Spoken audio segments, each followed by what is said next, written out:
उदालगुरि विधानसभा समष्टिनि गाहाय जि स्टेरिं कमिटिनि मावखुलियाव दिनै फैबाय थानाय 9 एप्रिलाव जानो गोनां बिसायख'थि फोसावदिंनाय हाबाफारिनि सायाव माखासे फोरमायनांगौ खोथाखौ लानानै जिहेतु आङो 46 नं उदालगुरि विधानसभा समष्टिनि बिजाथि आरो बिजाथि महरै आङो जोंनि दलनि साफ्रोमबो जिखिनि दैदेनगिरि बिबानगिरि मावथिफोर दङ जिखिनि दा फोसावदिंनाय हाबाफारियाव खस्थ' खालामबाय थादों परिश्रम खालामदों बिथांमोनखौ आं धन्यबाद बावदों। उदालगुरि विधानसभा समष्टिया UPPL दोलोनिफ्राय जिखिनि जोंनि टारगेट बे टारगेट मथे जोङो हाबा मावगासिनो दङ आरो प्राय 99,000 भट मोननांगौनि थाखाय जोङो खामानि मावबाय थादों आरो 100% उदालगुरि विधानसभा समष्टिखौ जोङो देरहानाया रोखा। दा बेखायनो गोबां जोंहा माखासे एजेन्डाफोर थाबाय बर' गोजोन गोरोबथानि मोनफ्रोमबो दफाखौ आखरे आखरे मावफुंनांगौ विधानसभायाव थांनानै टेबोल सौनानै जोंनि अधिकारखौ जोंहा मोननांगौनि खोथा थाबाय सिमा बारायनांगौ गामि थिसननांगौनि खोथा थाबाय स्कुल प्रभिन्सियेलाइज खालामनांगौनि खोथा थाबाय आरो जोंनि बारग' NDB बिथांमोनखौ जिखिनि बिथांमोननि केस आरो जिखिनि आद्रा थानाय जेंनाफोर दङ बेखौ सुस्रांनांगौनि खोथा थाबाय। बे मोनसे बिथिंखौ लानानै जोङो हाबा मावगोन। नैथियाव जोङो रायजो राजानिसिम मोनसे कमिटमेन्ट लानानै थांदों 8टा गेरान्टि 36टा माने कमिटमेन्ट। बे बेलायाव जिहेतु इयुथ आरो यां जेनेरेशननि रिप्रेजेन्टेटिभ हिसाबै उदालगुरि विधानसभा समष्टिनि सिङाव आरो उदालगुरि जिल्लायाव फैबाय थानाय समाव उदालगुरि मेडिकेल कलेज आरो हस्पिटाल गायसननाया जोंनि 1 नम्बर थांखि आरो बे खोथाखौ लानानै थांनाय समाव गिबि मन्थ्रिजोंबो रायलायनाय जादोंमोन जि सरकारानो फैया मानो जोङो उदालगुरियाव मेडिकेल कलेज आरो हस्पिटाल जों गायसनगोन। गुबुन मोनसेया जाहैबाय जे उदालगुरि कलेजखौ उदालगुरि इउनिभार्सिटि जों आपग्रेडेसन खालामगोन। जुदि क'क्राझार कलेजआ इउनिभार्सिटि जायो कटन कलेजआ जुदि इउनिभार्सिटि जायो उदालगुरि कलेजआबो इउनिभार्सिटि जागोन। नलखामरायाव बानायबाय थानाय इन्जिनियारिं कलेजखौ पुर्नांग पर्याय खालामनांगौ आरो बेखौ बेखेवनांगौ। आम्बागावआव नार्सिं कलेज हरिसिंगायाव पलिटेकनिक लोगोसेनो जोंहा NIT गायसननाय ट्राइबेल इउनिभार्सिटिनि केम्पास गायसननाय बे खामानिफोरखौ जोंनि पार्टिनिफ्राय बिजाथिया देरहानायनि उनाव विधानसभायाव थांनानै आसाम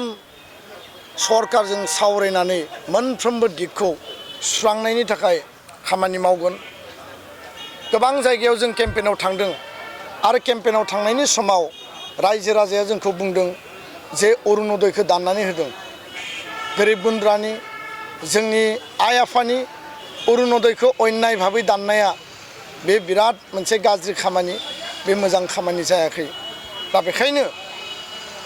अरुणोदय जायनिखौ दानदों गोदान सरकारा बे अरुणोदयखौ होफिननो थाखाय 100% जों खामानि मावगोन। जायफोरा अरुणोदयआव हाबाखै बिथांमोनखौ जों गोदानै लिस्ट खालामनाय जागोन आरो अरुणोदय आसाम सरकारनिफ्राय बिनानै लाबोनाया MLA जानायनि उनाव बे आंनि दायित्व आंनि कर्तब्य नोंथांमोना बिसास लाखि खारन बे आसाम सरकारनिसो स्किम बे BTC नि स्किम नङा। महिला उद्यमिता स्किमा आसाम सरकारनि स्किम IY न' रेशन कार्ड बृद्ध पेन्सन विधवा पेन्सन गासिबो स्टेटनि स्किम आरो मोनफ्रोमबो गामियाव नखर नखर स्किम आरो गामि गामि जौगानाय बे मोनसे अभियानखौ लानानै जोङो हाबा मावदों आरो बेखायनो आइ आफानि जिखिनि मोननो गोनां जिखिनि अधिकार दङ अरुणोदय सेल्फ हेल्प ग्रुपनि बे गासैखौबो होनायनि थाखाय जोङो हाबा मावगोन। गुबुन मोनसे बिथिङा जाहैबाय जे आबादारिफोरनि थाखाय धनस्रि इरिगेसन प्रजेक्ट जे भैरबकुन्द दङ केनेल 1 केनेल 2 थांनाय बोसोराव केनेला बायनानै आबादारिफ्रा हाहाकार जादों आरो जों ज' लोगो नांनानै माथावरिखौ खोदों आरो दिनै बिथांमोना दै मोनगासिनो दङ। 12 मास 12टा खेथि बा आबाद बे मोनसे थांखिजों जोङो हाबा मावनो थाखाय एजेन्डा लादों। प्रत्येक जोंनि जिखिनि धोरोमारि फसंथान दङ बे बाथौ थानसालि, ब्रह्म मन्दिर, जोंनि गिर्जा, मस्जिद, नामघर जिखिनि धोरोमारि फसंथानफोर दङ बेखौ बानायनाया जोंनि दायित्व। आरो बेखायनो जिखिनि आलारि सोरांजों प्रमद बर'नि सरकारनि समाव जोंनि सरकारनि समाव बानायबाय आरो माखासे आसनि आसाम दर्शननि गेजेरजों बानायबाय, आद्रा थानायखौ जोङो बानायनायनि थाखाय जोङो दायित्व बिबानखौ जों लागोन। बेखिनिखौ खोथाखौ बुंबाय। जोंनि यां जेनेरेसननि इयुथनि साख्रि बाख्रि बिथांमोननि थांना थानाय लाइभलिहुड जायफोरा कम्पिटिटिभ एग्जामाव थांगोन साख्रि बाख्रि नागिरगोन बिनि थाखाय लामा बेखेवगोन, स्टुडेन्टनो स्कलारशिप होनायनि खामानि मावगोन आरो जायफोरा साख्रि मावनो बैसो गैलिया बिथांमोननि थाखाय UPPL दोलो आरो MLA देरहानायनि उनाव आंनि इनिसियेटिभा जागोन इन्डास्ट्रियाव, फार्मिङाव, एन्टारप्रिनियरशिपआव बिभिन्न दिखाव बिथांमोननो खामानि, बिथांमोननो लामा दिहुनना होनाया जोंनि दायित्व जागोन। बेखिनि खोथाखौनो आङो खावलायबाय। बयबो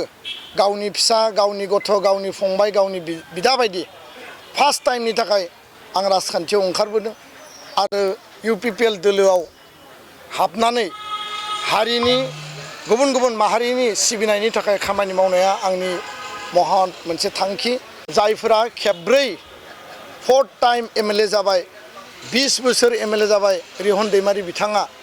दिनै बिथांनो फिन आरो MLA होबावनांगौनि गोनांथि दङ होननानै आं साना। आरो बे खोथाया रायजो राजानिबो खोथा जे 20 बोसोर जों बिथांखौ MLA नायबाय, दा बिथाङा 2021आव MLA आव जेनबाय, 2025आव MCLA देरहानानै डेपुटि चिफ जाबाय। इभेन BPFनि मानसिफोराबो बुंदों जे रिहन दैमारि बिथाङा डेपुटि चिफ जाना थानायानो मोजां, बिथाङा MLA जानानै स्कुल कलेज लामा दालां जेबो बानायासै, गतिके बिथाङा MLA जाफिननायनि कुनु जुक्ति गैया आरो MLA जाफिननानैबो जेबो मावनाय नङा, मावनोबो हानाय नङा। 20 बोसोराव बर' जातीय एजेन्डा इस्यु मोनसे 1% सिंगल पइन्ट बिथाङा गुबुन गुबुन हारि माहारियानो जा बर' जातिनि इस्युआनो जा बिथाङा बिधान सभायाव एसेम्ब्लियाव रेज खालामासै आरो बेखायनो बिथांनि बिधान सभानि पारफरमेन्सआ 0 आरो बिथाङा MLA हिसाबै माने आनसाक्सेसफुल आनपारफर्म सासे MLA आरो जायनि थाखाय बयबो लुबैदों बिथाङा डेपुटि चिफआवनो थाथों। नांगौथाय जों गोदान मानसि, मोजां मानसि 25 बोसोर एबसुआव जातिनि थाखाय खामानि मावबोनाय, जातीय सार्थनि थाखाय जातिनि सार्थआव खामानि मावबोनाय, त्याग स्वीकार खालामबोनाय गोदान व्यक्तिनो जोङो बिबान होगोन आरो बिथांखौ जों देरहाहोगोन। बिथाङा मा मावनो नागिरदों हारिनि थाखाय, ओनसोलनि थाखाय, रायजो राजानि थाखाय खेबसे बिथांनो सुबिदा होनाया मोजां। बिथाङाबो सेक्रिफाइस खालामदों। कारन बे खोथाखौ बेखायनो बुंदों रायजो राजाया जे BLTनो खेबसे चान्स होबाय, NDBनो खेबसे चान्स होबाय, गतिके दिपेन बर'नोबो खेबसे चान्स होनाया मोजां जे बिथाङा मा मावनो नागिरमारदों बे मावनो नागिरनायखौ खनसे जों नायनाया मोजां। बे खोथाखौ बयबो बुंदों। बेखायनो जोंनिसिम जिखिनि रिपर्ट BPF दला गावनि केन्डिडेट दङब्लाबो बिथांमोननि भटार रायजोआ जोंनो भट होगोन। BJPआ केन्डिडेट गैया, BJP BPF एलायन्स, किन्तु बिथांमोननि सापर्टार आरो भटार रायजो राजाया जोंनो भट होगोन आरो गुबुन गुबुन कंग्रेसआनो जा APBआनो जा गुबुन गुबुन भटार रायजो राजाया जोंनो सापर्ट होगोन। कारन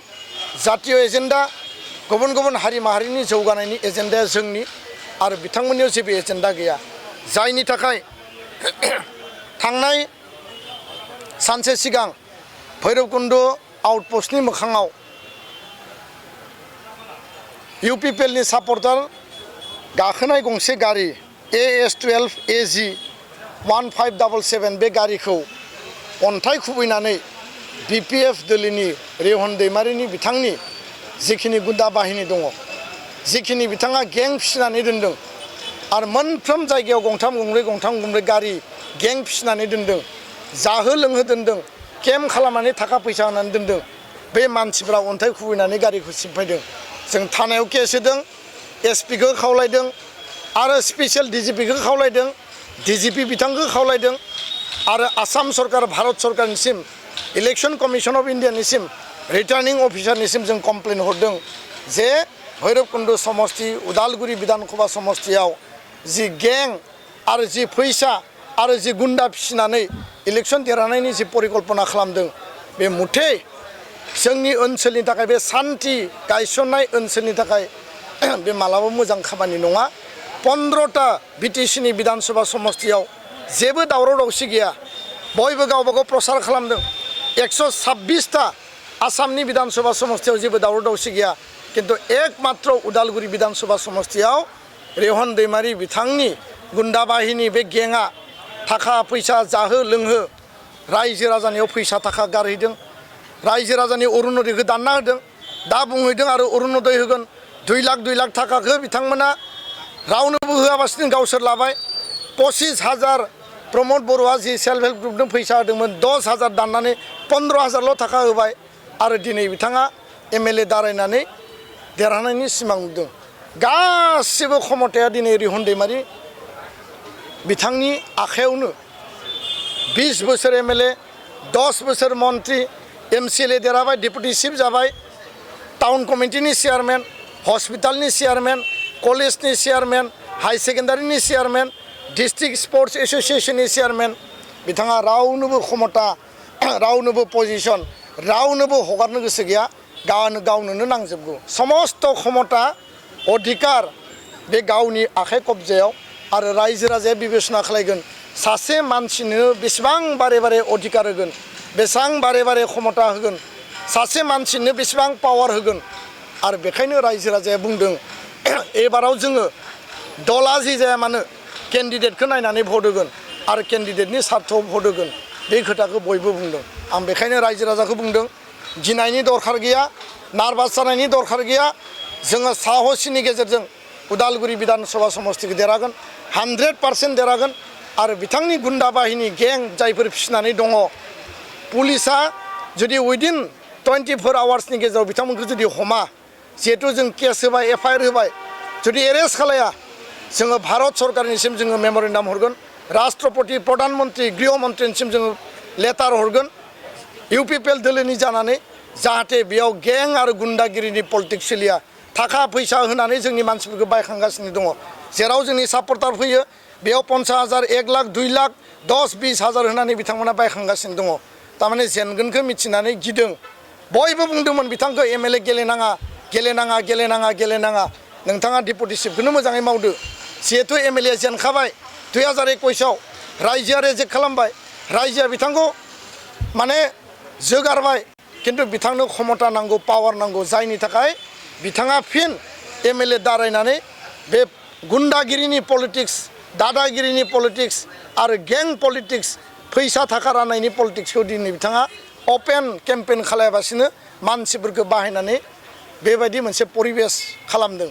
बे परिबेसखौ रावबो बेयाव थानाय गुबुन हारि माहारि रावबो मोजां मोना आरो जेसेबां दादागिरि गुन्डागिरि खालायगोन रायजो राजाफ्रा बेनो भट होनाय नङा किन्तु आं बुंबाय बिथाङा MLA देरहायोबा बेयाव दादागिरि क्षमतागिरि आरो परियाल केन्द्रिक राजनिति सोलिगोन आरो फिसालाखौ पलिटिक्सआव लाबोनायनि प्लेनिं दङ होननानै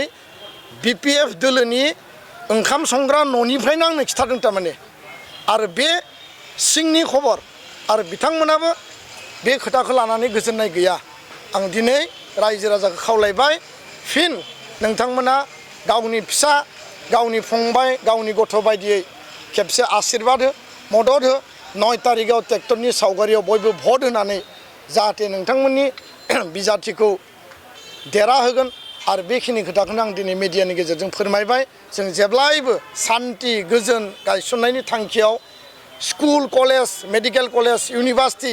engineering college nursing college polytechnic गायसननायनि थांखियाव जों दङ किन्तु बिथांनियाव बे थांखिया गैया बिथांनियाव जेबो एजेन्डा गैया बिथांनो खालि क्षमता नांगौ पावार नांगौ किन्तु रायजो राजानि जौगानायनि अरुनदय आसनिनि एजेन्डा गैया दानना होनायनि आसनियासो दङ होनायनि आसनिया गैया जाख्ल'नायनि आसनियाव दङ होनायनि आसनि गैया बे खोथाखौनो आं फोरमायबाय गोजोन्थों।